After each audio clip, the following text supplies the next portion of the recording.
اور جان کائنات صلی اللہ علیہ وسلم نے الصلاۃ الجامعہ کا اعلان کرایا کہ نماز باجماعت ہوگی، اور اس میں وہ عورتیں بھی جو شرعی وقفے سے ہوں ان کو بھی بلا کر پیچھے بٹھوا دیا کہ تم لوگ بھی بیٹھو، تاکہ ایک حصار سا ہو جائے، ایک پروٹیکشن، ہولی پروٹیکشن مل جائے ان عورتوں کو۔ اب اس میں جان کائنات صلی اللہ علیہ وسلم نے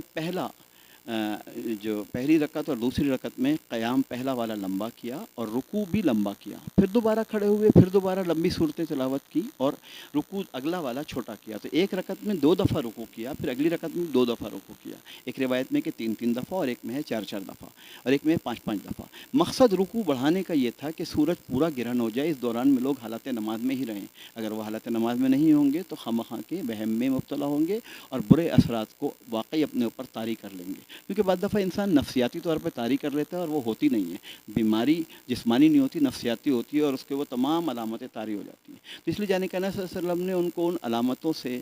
ڈائیورژن دینے کے لیے ان کو نماز میں مشغول فرمایا، اور اس کے بعد خطبہ بھی دیا کہ اللہ تعالیٰ کسی کی، کیونکہ مشہور ہو گیا تھا کہ ان کے بیٹے ابراہیم رضی اللہ عنہ کے وصال سے، ان کے انتقال سے ہی سورج گرہن ہوا ہے سوگ میں۔ تو حضور نے صلی اللہ علیہ وسلم فرمایا کسی کی موت و حیات سے سورج گرہن کا تعلق نہیں ہے،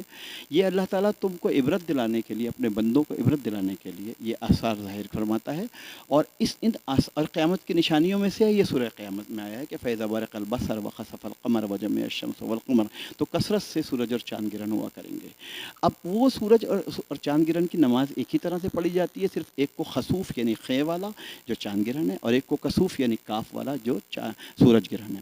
دونوں کا طریقہ ایک ہی ہے کہ پہلی رکعت کا قیام، پھر رکوع میں گئے، پھر دوبارہ کھڑے ہوئے، پھر تلاوت کی، پھر رکوع میں گئے۔ یہ اس طریقے سے کر کے امام کو کرنا ہے، بعد میں خطبہ دینا ہوتا ہے۔ خطبے میں وہ 4 چیزیں بیان کرتا ہے، ایک یہ کہ صدقہ ادا کرو، ایک نماز پڑھو اس کی، اور ایک دعا کرو، اور ایک استغفار پڑھو۔ اور عبرت کے طور پہ وہ کہتا ہے کہ اے لوگوں، تم لوگ اللہ تعالیٰ سے ڈرو، اور اس کے معاملات میں اس سے ڈرو، اور جہاں تک تم لوگ صدقہ ادا کر سکتے ہو صدقے ادا کرو، اور اس کے حضور سجدہ ریز ہو جاؤ۔ یہ اللہ تعالیٰ کے حضور سجدہ ریز کرنے کا عمل اس لیے کیا گیا کہ پچھلے جتنے مذہب تھے، کوئی سورج کے سامنے سجدہ ریز ہوتا تھا، کوئی چاند کے سامنے، کوئی آگ کے سامنے، کوئی بتوں کے سامنے، تو ان کی تمام مشرکانہ عبادتیں رد کرنے کے لیے نماز کسوف جاری کی گئی۔ اثرات اس کے یہ ہوتے ہیں کہ بچوں پر جو سوال کیا گیا کہ بچوں پر اثرات، تو چھوٹے بچے جو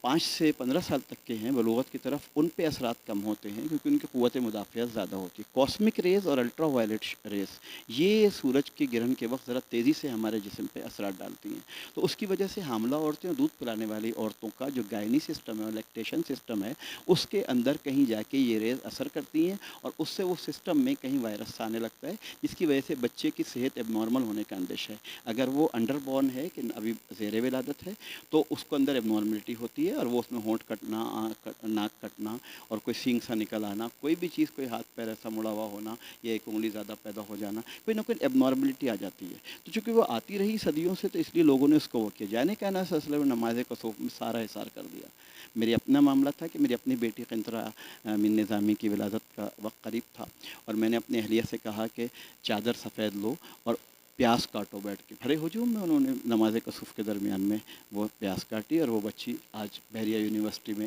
سائیکولوجی کی وہ ہے، اور اس کے نہ ہونٹ کٹے نہ کچھ کٹے۔ پتہ ہی چلا کہ نماز کسوف ہی سب چیزوں سے بچا دیتی ہے، ہمیں کسی وہم میں نہیں پڑنا چاہیے۔ اب رہا کہ چھوٹے بچے جو 5 سال سے چھوٹے ہیں، ان کا چونکہ سسٹم تھوڑا سا کمزور ہوتا ہے، ابھی بن رہا ہوتا ہے، تو دانت اور مہرے بھی کمزور ہوتے ہیں، تو اس لیے ان پہ اثرات زیادہ ہوتے ہیں۔ بہت سے مذہبوں میں یہ ہے کہ ریت میں دبا کر اور علاج کیا جاتا ہے، بہت سے مذہبوں میں یہ کہ اس کے برے اثرات ہوتے ہیں۔ کرونا اور کووڈ-19 کی وجہ سے اور زیادہ ہم لوگ خوف میں مبتلا ہو گئے ہیں۔ سیدھی بات یہ ہے کہ مفتی آصف صاحب نے ابھی بتایا کہ درود تنجینا سب سے اچھی چیز ہے کہ اللہم صلی علی محمد وعلی آل محمد صلاۃ تنجینا بہا من جمیع الاحوال والآفات۔ سورہ قیامت کا پہلا رکوع تلاوت کرنا چاہیے، سورہ شمس کا بھی تلاوت کرنی چاہیے، والشمس وضحاہا،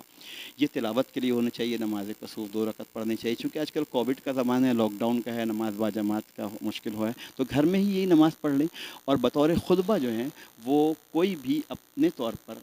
کوئی گھر کا مرد جو ہے وہ یہ باتیں نصیحت کی کر دیں۔ صدقہ کرنا بہت ضروری ہے، کیونکہ الصدقۃ رد البلا، مفتی صاحب یہی حدیث شریف ہے۔ جی ہاں، آپ فرمائیے گا۔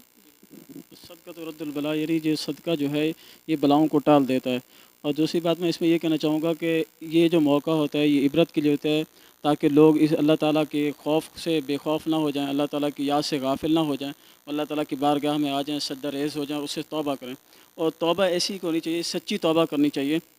کیونکہ حدیث شریف میں آتا ہے کہ جو شخص توبہ کرتا ہے استغفر اللہ زبان سے توبہ کرتا ہے۔ حضرت سیدنا علی المرتضیٰ شیر خدا رضی اللہ تعالیٰ عنہ سے روایت ہے کہ ایک شخص آیا مسجد میں اور وہ استغفار پڑھنے لگا،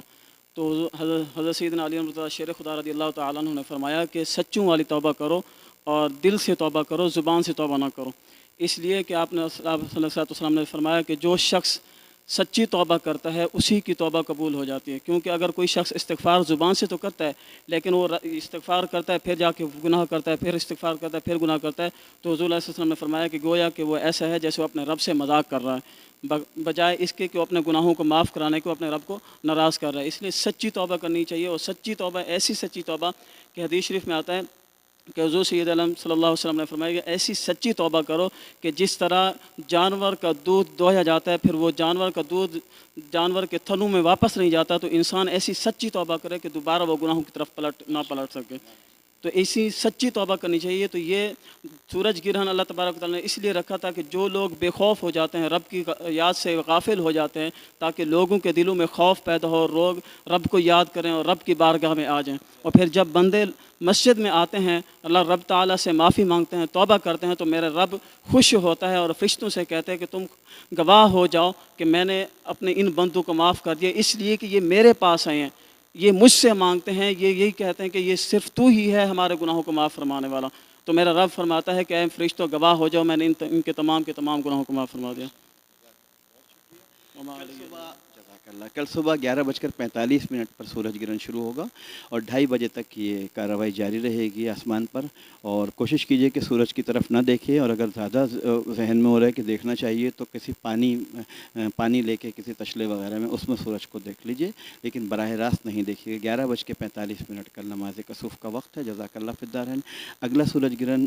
بقرعید کے قریب آپ کو ملے گا، اس دفعہ 3 دفعہ یہ آپ کو پیش ہونا پڑے گا اللہ کے حضور صدقوں کے ذریعے نماز کسوف کرے۔ السلام علیکم ورحمۃ اللہ وبرکاتہ۔